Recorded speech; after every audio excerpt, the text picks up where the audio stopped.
Merci, Président.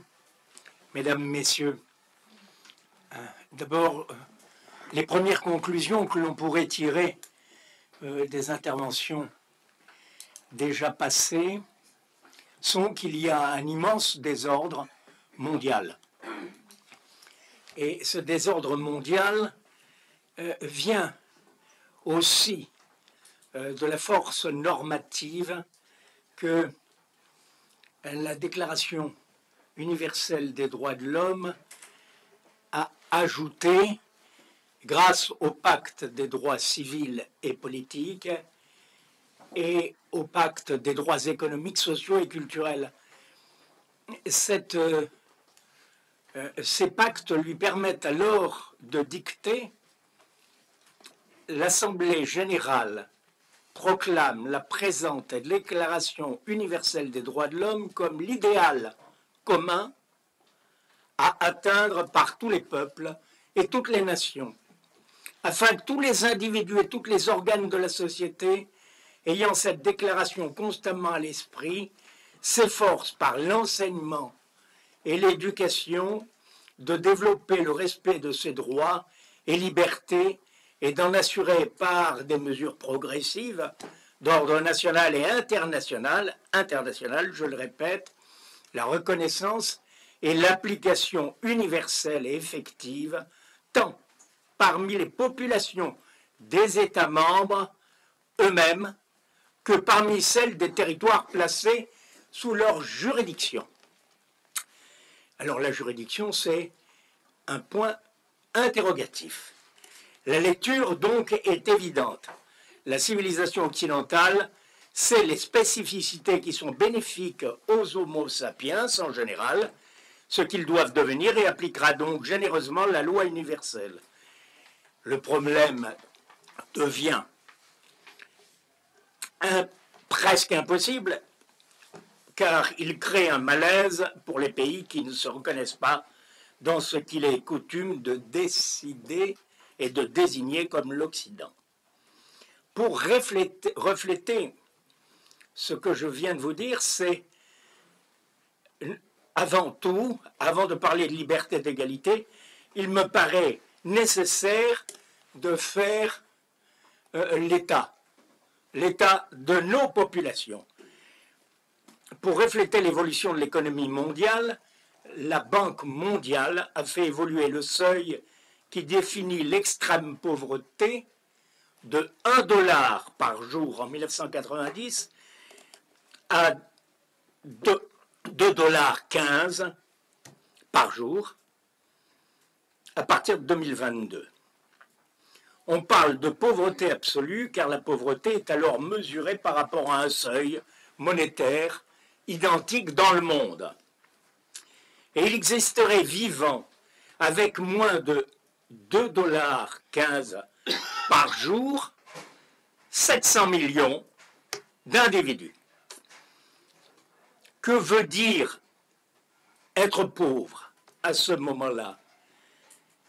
On parle de pauvreté absolue, car la pauvreté est alors mesurée par rapport à un seuil monétaire identique à travers le monde, et il existerait, à l'approche de cette vision,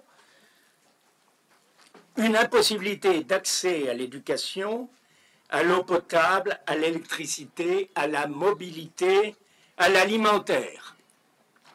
L'indice global de pauvreté multidimensionnelle, on aime bien les acronymes, vous voyez, IPM, utilisé pour mesurer la pauvreté dans les pays en développement, s'appuie sur ces critères et donne une meilleure vision de la pauvreté dans le monde.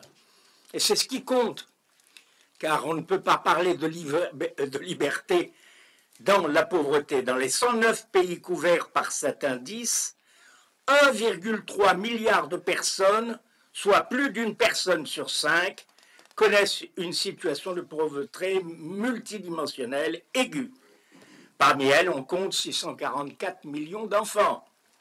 Rappelons que l'âge médian, et ça c'est très important, que l'âge médian en Afrique subsaharienne est voisin de 16 ans, et que l'âge médian pour l'Afrique globalement est autour de 18 ans. Et pour rappel simplement, je vous dis que l'âge médian de l'Europe c'est 44,4 ans. Donc ces différences sont constantes et nous mettons donc, nous, Européens et Occidentaux, nous mettons des enfants en survivance. Alors que notre société est globalement plus riche que jamais, près de la moitié de l'humanité peut être considérée comme pauvre, le fossé allant grandissant. Une personne sur deux vit avec moins de 6,85 $ par jour. Ainsi, 4 millions d'humains vivent avec moins de 200 $ au maximum par mois et donc 2400 $ par an.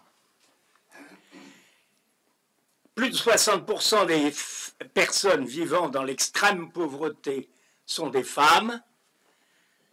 80% des plus pauvres vivent dans les zones rurales. La moitié de la population mondiale vit donc avec moins de 6,85 $ par jour. Et une personne sur 4, soit près de 2 milliards d'hommes, de femmes et d'enfants, vivent avec moins de 3,65 $ par jour. Et ça, je pense que c'est plus essentiel que toutes les lois et tous les pactes que nous pouvons faire. Les progrès faits dans la lutte globale contre la pauvreté cachent de fortes disparités géographiques. Les 2/3 des enfants pauvres vivent en Afrique subsaharienne. Le taux d'extrême pauvreté y est proche de 40%. Si la proportion de personnes pauvres a baissé, il y a en réalité plus de pauvres aujourd'hui dans cette région qu'en 1990, par la démographie bien évidemment, et si on prend en compte la pauvreté multidimensionnelle, ce sont en réalité 600 millions de personnes extrêmement pauvres qui vivent en Afrique subsaharienne, donc près de 300 millions d'enfants de moins de 16 ans. De moins de 16 ans, en effet, car on fait beaucoup d'enfants. Selon Oxfam, les 2 dernières années, 2021 et 2022, ont fait reculer de plusieurs décennies la lutte contre la pauvreté dans le monde, et le plus répugnant, selon les directrices exécutives d'Oxfam, est que des milliers de milliards de dollars ont été accaparés par un petit groupe d'hommes puissants qui n'ont aucun intérêt à interrompre cette trajectoire. Et, chose surprenante, ce n'est que par une ignorance dite volontaire, mépris outrancier au machiavélisme éhonté, que les hommes se permettent de parler aujourd'hui à cette table d'universalité, d'égalité. Liberté, égalité et fraternité ne peut être dit que si nous sommes vraiment nourris. Égalité des droits primordiaux peut-être, mais quels sont-ils? Puisqu'en fonction des civilisations, des nations, des cultures, les droits primordiaux changent. Les seules égalités à promouvoir ne devraient être d'évidence que la liberté et l'équité pour tous. Mais l'exportation de la dite démocratie obéit la plupart du temps à des objectifs inavoués.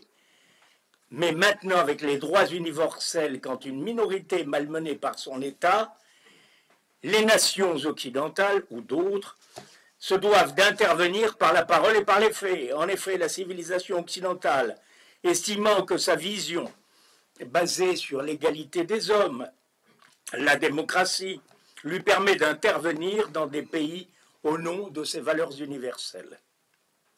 Les nations n'hésitent pas alors à exécuter de ce fait des mesures agressives, sans chronologie dans le temps. Par exemple, l'Iran, l'Irak, la Syrie, la Libye, la Palestine, le Mali, le Vietnam, la Somalie, l'Afghanistan, la Tchéquie, etc. ont subi des invasions ou des actions militaires au nom des valeurs universelles de l'Occident. En plus, les découpages de l'Afrique par l'Occident, suivant des principes d'égalité et d'économie, génère des conflits. Je vous rappelle qu'il y a eu 30 guerres depuis 1970 en Afrique et que nous avons fait 55 pays, on a dessiné 55 pays en Afrique, alors que pour 1,2 milliard d'individus actuels, alors qu'il y a une Chine pour 1,4 milliard de personnes. Il fallait dessiner autour des peuples et non pas en fonction de qualités économiques. Sur 40 ans, depuis 1975, la fuite des capitaux dépasse 400 milliards de dollars, soit pour la période plus que toute l'aide internationale. En 2015, un tiers des pauvres du monde entier sont africains. L'échec donc de la construction d'États est évident. Il faut rappeler que pour la même population en 2022, c'est ce que je vous disais, l'Afrique compte 55 États et la Chine un seul. Et la colonisation a laissé des frontières en contradiction avec l'héritage historique et les réalités ethniques.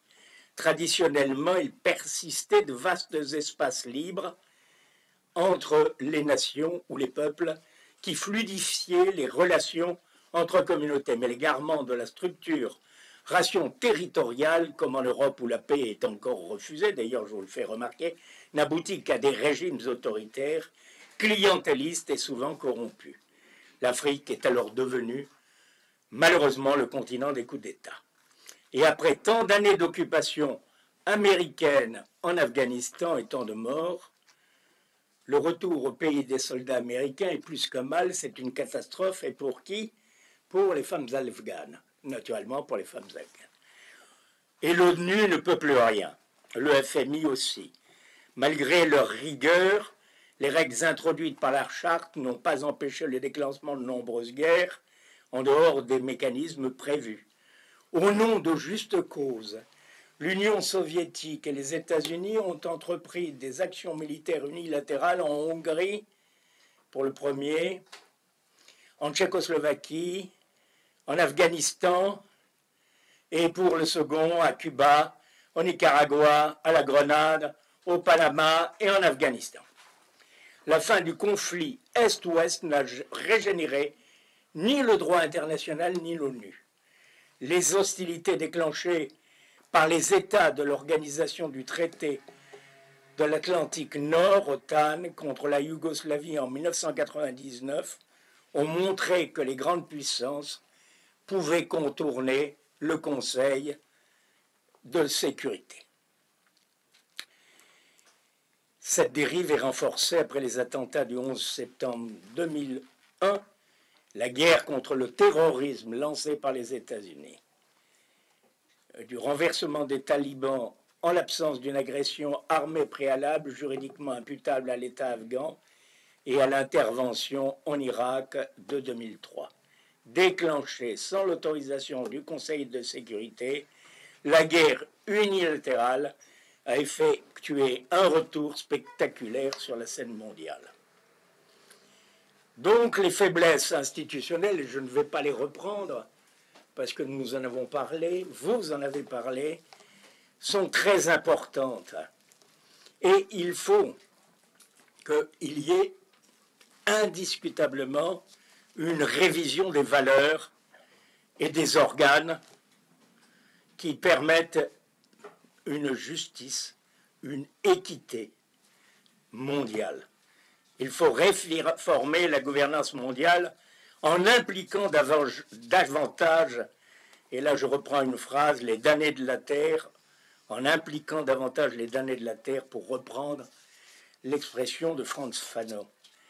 Aller vers une mondialisation et non le mondialisme financier.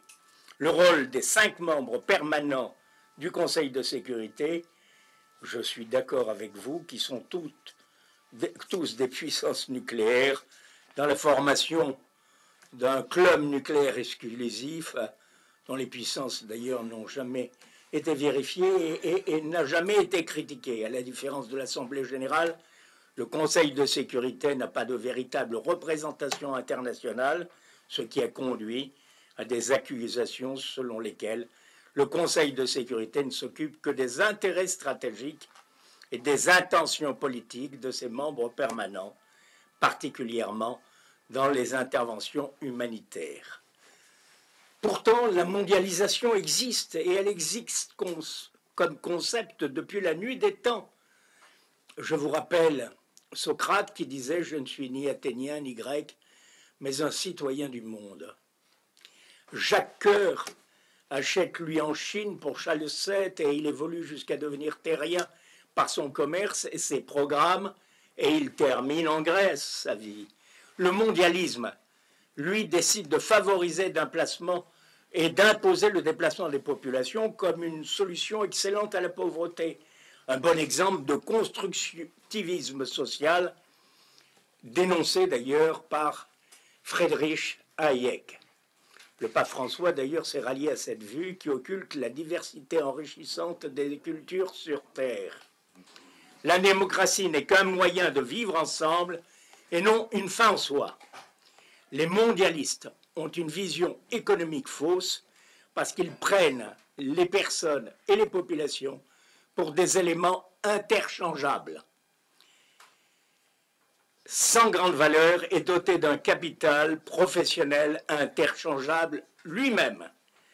Des données comparables d'un pays à l'autre, l'interchangeabilité recherchée pourrait n'être valable qu'économiquement et nécessite en premier lieu la destruction de l'identité et du savoir.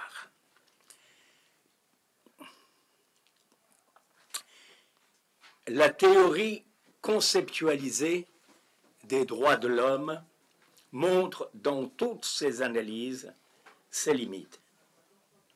Est-on garanti que l'éloignement entre le principe des droits de l'homme et son application soit une exception?